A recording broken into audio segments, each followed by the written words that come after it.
Hi friends, welcome to Shifani vlogs. இது வியாழக்கிழமை morning. புதன்கிழமை அம்மா வீட்டு சைடில் ஒரு பால் காய்ப்பு இருந்துச்சா, இந்த தடவை அப்பா வீட்டு சைடில் ஒரு பால் காய்ப்பு. அதனால் இன்றைக்கி மறுநாளும் கிளம்பியாச்சு.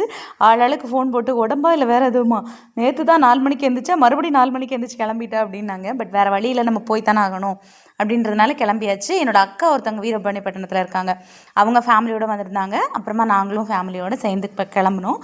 வழக்கமாக அங்கே திருநெல்வேலி பக்கம் போகிறதா இருந்தாலே ட்ரெயின் தான் மோஸ்ட்லி போவோம். பட் இந்த தடவை வந்து போகும்போது பஸ்ஸை இது பண்ணிட்டோம். ஏன்னா ட்ரெயின் எங்கே போய் நிற்கும், என்ன ஆகும், ஸ்டாப்பிங் எது, அங்கேருந்து வீட்டுக்கு போகிறதுக்கு எவ்வளோ ஆகும் அப்படின்றதுலாம் எங்களுக்கு தெரியல. சரி பஸ்லேயே போயிடலாம் அப்படின்ட்டு திருச்செந்தூர்லேருந்து திருநெல்வேலி டு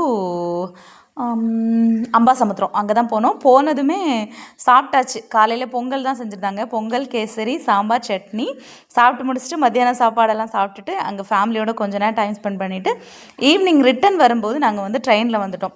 அப்போ வந்து ட்ரெயின் வந்து எத்தனை மணிக்கு வரும், எங்கேருந்து ட்ரெயின் ஏறணும் அப்படின்றதெல்லாம் சொல்லிட்டாங்க. அதனால் ரொம்ப வசதியாகவே இருந்துச்சு. ஃபேமிலியாக உட்காந்து பேசி சிரிச்சுட்டு அப்படியே வந்தோம். என் பொண்ணோட வீடியோ எடுக்காமல் எப்படி அப்படியே வீடியோ எடுத்தாச்சு. ட்ரெயினில் வர்றது ரொம்ப ரொம்ப கம்ஃபர்டபுளாக இருக்கும். ஆனால் எனக்கு கொஞ்சம் பயம், ஸ்டாப்பிங் தெரியாமல் இறங்கிடுவோமோ அப்படின்ட்டு.